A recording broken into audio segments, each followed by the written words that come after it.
ഈ ആരാധനയിൽ പങ്കെടുക്കുന്ന ഓരോരുത്തരെയും ദൈവസന്നിധിയിലേക്ക് സമർപ്പിച്ച് 9ാമത്തെ ദിവസം നമ്മൾ ധ്യാനിച്ച വചനമാണ് ദൈവം കൂടെയുള്ള ഒരു അനുഭവത്തെക്കുറിച്ച്. അതാണ് മർക്കോസിന്റെ സുവിശേഷം 4-ാം അധ്യായം 35 മുതലുള്ള വാക്യങ്ങളാണ് നമ്മൾ ഇന്ന് വചന ശുശ്രൂഷയിൽ കണ്ടതും പ്രാർത്ഥിച്ചതും ധ്യാനിച്ചതും. ഇപ്പോൾ ദൈവവചനം ഈ ആരാധനയോട് ചേർന്ന് പ്രാർത്ഥിച്ച് കേൾക്കുമ്പോൾ വലിയൊരു മാറ്റത്തിന് കാരണമാകും. കാരണം ദൈവവചനം ശ്രദ്ധിക്കുകയാണ്, യേശു കടലിനെ ശാന്തമാക്കുവാണ്. അപ്പം ശാന്തമാക്കുന്നവൻ ദൈവമാണ്. പ്രക്ഷുബ്ധമായ അസ്വസ്ഥതകൾ കൊണ്ട് നിറഞ്ഞ ആകെ തകിടം മറിഞ്ഞ സാഹചര്യത്തെയൊക്കെ ശാന്തമാക്കുന്ന ആരാന്നറിയോ? അതാണ് സങ്കീർത്തകൻ്റെ ഒരു പ്രാർത്ഥനയുണ്ട്, സമാധാനവും സ്വസ്ഥതയും നൽകി ഞങ്ങളെ അനുഗ്രഹിക്കണമെന്ന്.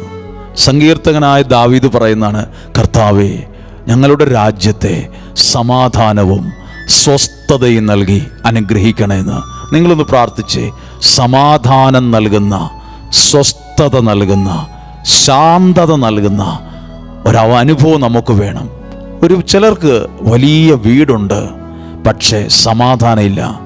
ചിലർക്ക് ലക്ഷങ്ങൾ വിലയുള്ള കാറുകളുണ്ട്, എല്ലാ സംവിധാനങ്ങളുള്ള വാഹനങ്ങളും എല്ലാം ഉണ്ട്, പക്ഷേ അകത്ത് സമാധാനമില്ല, സ്വസ്ഥതയില്ല.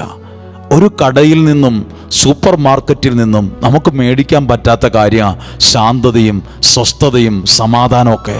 അത് ദൈവം തന്നാലേ നമ്മളിലുള്ളൂ. അത് വേറൊരു സാഹചര്യം മേടിക്കാൻ പറ്റുന്നതാണെങ്കിൽ ലക്ഷങ്ങളെ മുടക്കിയിട്ടാണേലും ചിലർ മേടിച്ചേനെ. പക്ഷെ അത് പണം കൊടുത്ത് വാങ്ങാൻ പറ്റില്ല. ദൈവത്തിലുള്ളതാണത്. ദൈവത്തിലുള്ളത് നമ്മളിൽ വരണം. ദൈവത്തോട് ചേർന്ന് ഈ ആരാധനയിൽ പങ്കെടുക്കുമ്പോൾ ദൈവത്തിലുള്ള സ്വസ്ഥത നിങ്ങളിൽ വരും, ദൈവത്തിലുള്ള സമാധാനം. യേശു പറഞ്ഞില്ലേ, ഞാൻ നിങ്ങൾക്ക് സമാധാനം നൽകുന്നു.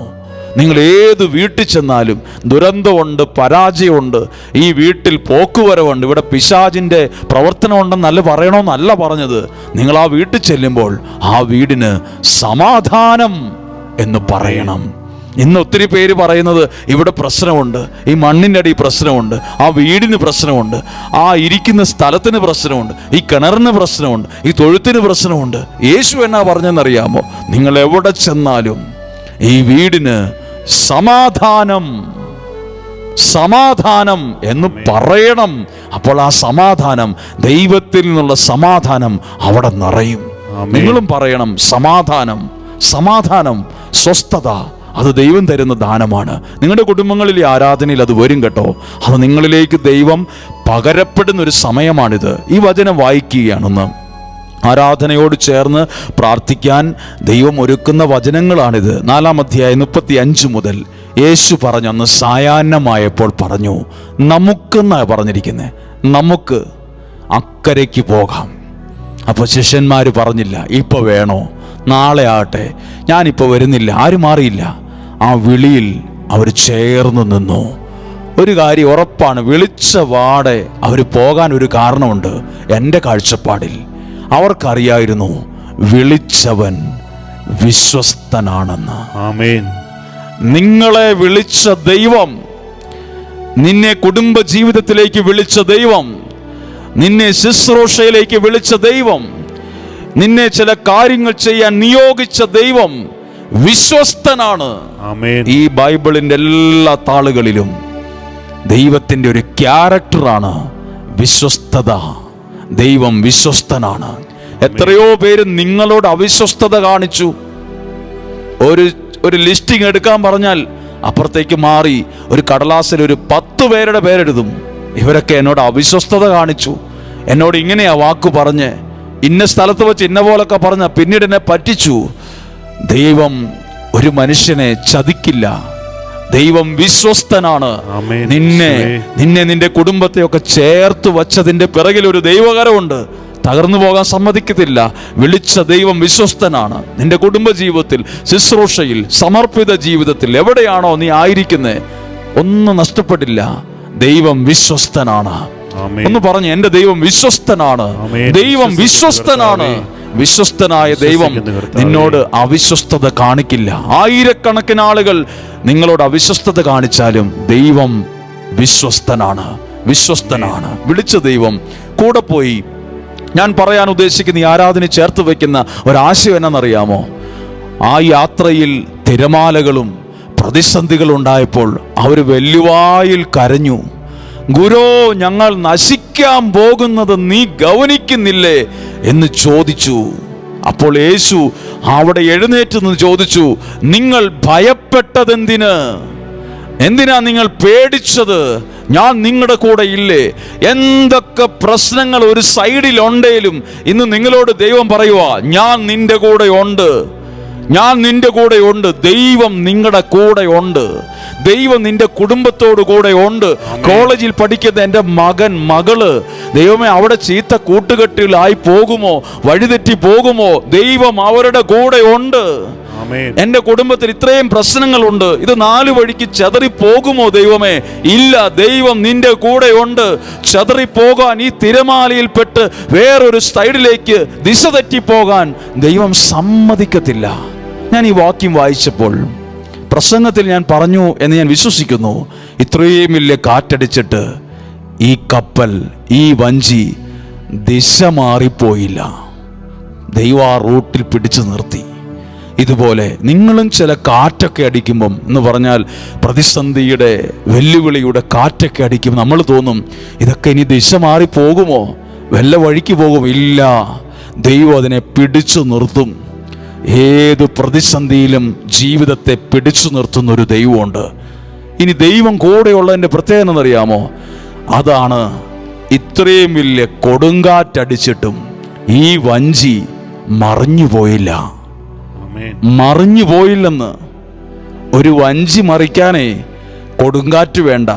ഒരു 20 വയസ്സുള്ള ഒരാൾക്ക് പറ്റും അങ്ങോട്ട് മറിച്ചിടാൻ, അത്രേ ഉള്ളൂ അതിൻ്റെ കനമൊക്കെ. പക്ഷെ കൊടുങ്കാറ്റിന് പോലും പറ്റിയില്ലെന്ന്. അങ്ങനെങ്കിൽ ഈ ദൈവത്തോട് ചേർന്ന് കാറ്റിനെ ഒന്നും പേടിക്കണ്ട കേട്ടോ. കൊടുങ്കാറ്റാന്ന് വിചാരിച്ച് പേടിക്കണ്ട കേട്ടോ. ദിശ മാറിപ്പോകുന്നു പേടിക്കണ്ട, ഒന്നും ചെയ്യില്ല. കാറ്റിനെല്ലാരെയും മറിച്ചിട്ട ശീലം. കാറ്റിനൊരു കഥ പറയാനുണ്ട്, ഞാനൊന്ന് തുനിഞ്ഞിറങ്ങിയ എല്ലാത്തിനെയും വീഴ്ത്തുന്നു. പക്ഷെ ദൈവം കൂടെയുള്ളവനെ കൊടുങ്കാറ്റിന് പോലും ചെയ്യാൻ പറ്റില്ല. ഈ ബോധ്യത്തിലൊക്കെയാണ് വിശ്വാസി നീ വളരേണ്ടത്. പ്രാർത്ഥിക്കുന്ന നിങ്ങളുടെ കുടുംബമേ, നിങ്ങൾ വളരേണ്ടത് ഈ ബോധ്യത്തിലാണ്. എവിടെയെങ്കിലും തകർന്നു പോകും, പരാജയപ്പെട്ടു പോകും എന്ന് പറഞ്ഞിരിക്കാതെ, എന്ത് കാറ്റാണേലും അതൊരു സൈഡിൽ കിടക്കട്ടെ. പക്ഷെ നിന്റെ കൂടെയുള്ളത് സർവചരാചരങ്ങളെയും സൃഷ്ടിച്ച ദൈവമാണ്, സൃഷ്ടിച്ച ദൈവം. അങ്ങനെങ്കിൽ ആ കരങ്ങളെ ഒന്ന് നീട്ടിപ്പിടിച്ച് നിങ്ങൾ ആ ദൈവത്തോടൊന്ന് ചേർന്നിരുന്ന്, കൊടുങ്കാറ്റ് ഒരു സൈഡിൽ നിന്ന് ആഞ്ഞടിച്ചുകൊണ്ടിരിക്കുക, ആ കുടുംബത്തിൽ നിന്ന്, ആ വീട്ടുകാരിൽ നിന്ന്, ആ വ്യക്തികളിൽ നിന്ന്, ആ സാഹചര്യത്തിൽ നിന്ന്, ആ ബാങ്കിൽ നിന്ന്, ഇന്ന വ്യക്തികൾ ഇന്ന സാഹചര്യത്തിൽ നിന്ന് ഒക്കെ കൊടുങ്കാറ്റ് ആഞ്ഞടിച്ചുകൊണ്ടിരിക്കുക. ഇത് മറിഞ്ഞു പോകുമെന്നൊക്കെ എനിക്ക് പലവട്ടം തോന്നാറുണ്ട്. പക്ഷെ ഒരു കാര്യം ഉറപ്പിച്ചു, ദൈവം നിന്റെ കൂടെ ഉണ്ടെങ്കിൽ നിനക്കൊന്നും സംഭവിക്കത്തില്ല. നിന്റെ ജീവിതം മറിഞ്ഞു പോകത്തില്ല. ചിലപ്പോൾ ഒന്ന് ആടി ഉലഞ്ഞെന്നൊക്കെ വരും, ചിലപ്പോൾ ഈ കാറ്റ് നിന്നെ ഒന്ന് പേടിപ്പിച്ചെന്നൊക്കെ വരും. പക്ഷെ മറിഞ്ഞു പോകില്ല. ഒന്ന് സ്തുതിച്ച് പ്രാർത്ഥിക്കുന്നു, കർത്താവേ, ഈ ജീവിതത്തെ ഓർത്ത്, ദൈവം എൻ്റെ കൂടെ ഉള്ളതിനെ ഓർത്ത്, ദൈവം എൻ്റെ കരം പിടിച്ചതിനെ ഓർത്ത്.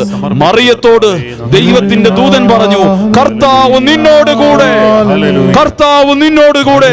ആരാധനയിൽ ദൈവത്തിന്റെ സ്വരം നിങ്ങളെ അറിയിക്കുന്നു, ദൈവം നിന്റെ കൂടെ, ദൈവം നിന്റെ കുടുംബത്തോടു കൂടെ, ദൈവം നിന്റെ മക്കളോട് കൂടെ, ദൈവം നിന്റെ ബിസിനസിനോട് കൂടെ, ദൈവം നിന്റെ ആരോഗ്യത്തിന്റെ കൂടെ. ആരാ പറഞ്ഞത് നീ മറിഞ്ഞു പോകുമെന്ന്? ആരാ പറഞ്ഞത് നീ തകർന്നു പോകുമെന്ന്? ആരോ വെടുവാക്കു പറഞ്ഞു എന്ന് വിചാരിച്ച് നീ ഭയപ്പെട്ടിരിക്കരുത്. നീ മറിഞ്ഞു പോകാൻ, തകർന്നു പോകാൻ, വഴിതെറ്റി പോകാൻ, ദിശ മാറിപ്പോകാൻ സ്വർഗത്തിലെ ദൈവം സമ്മതിക്കത്തില്ല. ദൈവത്തിന്റെ കണ്ണുകൾ നിന്നെ കണ്ടിരിക്കുന്നു, ദൈവത്തിന്റെ കൈകൾ നിന്നെ ചേർത്ത് പിടിച്ചിരിക്കുന്നു, ദൈവത്തിന്റെ കണ്ണുകൾ നിന്നെ കണ്ടിട്ടുണ്ട്. Hallelujah, hallelujah. സ്തുതിക്കുന്നു. യേശു കൂടെയുണ്ട്. ഇനി ഒരു സീക്രട്ട്, ഒരു രഹസ്യം, ദൈവവചനത്തിൽ ഒരു രഹസ്യം പറയുകയാണ്. നിങ്ങൾ ഈ വചനം തുറന്നു വച്ചാണ് ഈ ആരാധനയിൽ പങ്കെടുക്കുന്നതെന്ന് ഞാൻ വിശ്വസിക്കുന്നു. ഈ വചനം ശ്രദ്ധിച്ചോ. ഇങ്ങനെ പോകുമ്പം നശിക്കാൻ പോവാന്ന് അവർ പറഞ്ഞേ, വള്ളം മറിയാൻ പോകുന്നു എന്നല്ല പറഞ്ഞത്. തീർന്നു എന്നാ പറഞ്ഞത്. തീർന്നു, നശിക്കാൻ പോവാന്നാ പറഞ്ഞേ. പക്ഷെ അവിടെ ഒരു വാക്ക് എഴുതിയിട്ടുണ്ട്, യേശു ആ വള്ളത്തിൻ്റെ അമരത്ത് ഉണ്ടായിരുന്നു. ഈ ആരാധനയുടെ ശുശ്രൂഷയുടെ 9-ാം ദിവസം ഒരു നിയോഗം പറയുകയാണ്, നിങ്ങളുടെ ജീവിതത്തിൻ്റെ അമരത്ത് യേശു ഉണ്ടാകണം. ബാങ്കിൽ കോടികളുണ്ട്, അതുമാത്രം കാര്യമില്ല. നല്ല വീട് 10 സ്ഥലത്ത് സ്ഥലവും മേടിച്ചിട്ടിട്ടുണ്ട്. മക്കൾ കാനഡയിലെത്തി, ഇന്ന രാജ്യത്തെത്തി, എല്ലാം ആയി എന്ന് പറയരുത്. എല്ലാം ആകണമെങ്കിൽ വീടും പറമ്പും മാത്രം പോരാ, സ്ഥലവും കാറും സൗകര്യങ്ങളും മാത്രം പോരാ. ജീവിതത്തിൻ്റെ അമരത്ത് സുഹൃത്തെ യേശു വേണം. അല്ലാത്ത വലിയ മിടുക്കന്മാരൊക്കെ ഉണ്ടല്ലോ, ഇതിൻ്റെ 4-1 ശക്തിയോടെ ഒരു കാറ്റ് വന്നപ്പം ദേ വലിയ മിടുക്കന്മാരാണെന്നും ഞങ്ങൾ വലിയ ആളാണെന്നും പറഞ്ഞവരൊക്കെ ഇന്ന് 4 വഴിക്ക് ചെതറിപ്പോയി. കുഞ്ഞെ ചെതറിപ്പോയി. അവരുടെ കഴിവും മിടുക്കുമൊക്കെ എന്തിയേ? ഇന്നിപ്പോൾ വെല്ലുവായിലെ കരയുകയാണ്, ഫോൺ വിളിച്ചിട്ട് പറയുവാണ്, ഞങ്ങൾക്കൊന്ന് പ്രാർത്ഥിക്കണമെന്ന്. അയ്യോ, ഇങ്ങനെയൊന്നും അല്ലായിരുന്നല്ലോ പിന്നെ കണ്ടത്, ഇന്നാൾ കണ്ടത് അങ്ങനെ അല്ലല്ലോ, ഇന്നാൾ പറഞ്ഞത് അങ്ങനെയൊന്നും അല്ലല്ലോ. എന്തേ ഈ കാറ്റിന് മറഞ്ഞു പോയത്? പണം ഉണ്ടായിരുന്നു, ബാങ്ക് അക്കൗണ്ട് ഉണ്ടായിരുന്നു, ബന്ധങ്ങളുണ്ടായിരുന്നു, VVIPകളായിട്ടുള്ള ബന്ധങ്ങൾ, സ്വാധീനങ്ങൾ. MLA ആളുടെ വീട്ടിൽ വരുമായിരുന്നു, മന്ത്രിമാർ വരുമായിരുന്നു, ഞങ്ങൾ അത്രയും വലിയ ആൾക്കാരൊക്കെ ആയിരുന്നു. ആരൊക്കെ ഉണ്ടെന്ന് പറഞ്ഞിട്ട് കാര്യമില്ല. ജീവിതത്തിൻ്റെ അമരത്ത് ക്രിസ്തുവില്ലെങ്കിൽ ജീവിതം മറഞ്ഞു പോവും. പിടിച്ചു നിർത്താൻ പറ്റില്ല. എല്ലാ കാറ്റിനെയും നിനക്ക് നേരിടാൻ പറ്റില്ല. എല്ലാ തിരമാലയും നിന്റെ കഴിവിൽ നിൽക്കത്തില്ല. അതൊക്കെ നമ്മൾക്കൊക്കെ ഒരുപാട് മേലെ നിൽക്കുന്ന ശക്തിയാണ്. നമുക്കൊന്ന് പ്രാർത്ഥിക്കണ്ടേ? ഇന്ന് പ്രാർത്ഥിക്കണ നിയോഗം എന്നറിയാമോ? എൻ്റെ ജീവിതത്തിൻ്റെ അമരത്ത് ദൈവമേ അങ്ങുണ്ടായിരിക്കണേ എന്ന് പറഞ്ഞ് പ്രാർത്ഥിച്ച് ഒന്ന് സ്തുതിച്ച് ഈശോയുടെ ആശീർവാദം സ്വീകരിക്കണം. കർത്താവേ, എൻ്റെ ജീവിതത്തിൻ്റെ അമരത്ത് ക്രിസ്തു ഉള്ള 9-ാമത്തെ ദിവസമാണിത്. ഞാൻ തീരുമാനിക്കുകയാണ്, എനിക്ക് സമ്പത്തുണ്ടായാലും എനിക്ക് ആരോഗ്യം എന്തൊക്കെ സൗഭാഗ്യങ്ങൾ വന്നാലും എൻ്റെ ജീവിതത്തിൻ്റെ അമരത്ത് നിന്ന്, എൻ്റെ ജീവിതത്തിൻ്റെ നടുക്ക്, എൻ്റെ ജീവിതത്തിൻ്റെ ഒത്ത നടുക്ക് എൻ്റെ ദൈവമുണ്ട്. എൻ്റെ ദൈവമായ എൻ്റെ സെന്റർ, എൻ്റെ ദൈവമായ എനിക്കെല്ലാം. അത് കഴിഞ്ഞിട്ടേ ഉള്ളൂ എനിക്ക് സമ്പത്തും വീടും ചുറ്റുപാടും എല്ലാ ബിസിനസ്സും ഒക്കെ അതിൻ്റെ താഴെയുള്ളൂ. ദൈവമാണ് എനിക്കെല്ലാം. ഏത് കുടുംബമാ തകർന്നതെന്നറിയാമോ? ദൈവം അമരത്തില്ലാത്ത കുടുംബമാ തകർന്നു പോയത്. ഏത് കുടുംബമാണ് കോടതിയിലെത്തിയത്? ഏത് കുടുംബമാണ് വല്ലാതെ ചെതറിപ്പോയത്? ജീവിതത്തിന്റെ അമരത്ത് ക്രിസ്തുവില്ലാത്ത കുടുംബമാണ് കാറ്റിൽ മറിഞ്ഞു പോയത്. മറിഞ്ഞു പോകാതിരിക്കണമെങ്കിൽ ജീവിതത്തിന്റെ അമരത്ത് ആരോടോ അല്ല കേട്ടോ പറയുന്നത്, നിന്നോടാ പറഞ്ഞത്. നിന്റെ മുഖത്ത് നോക്കി, നിന്നോട് തന്നെയാ, തിരിഞ്ഞു മറിഞ്ഞുമല്ല, നിന്നോട്. നിന്റെ ജീവിതത്തിന്റെ അമരത്ത് ക്രിസ്തു ഉണ്ടായിരിക്കട്ടെ.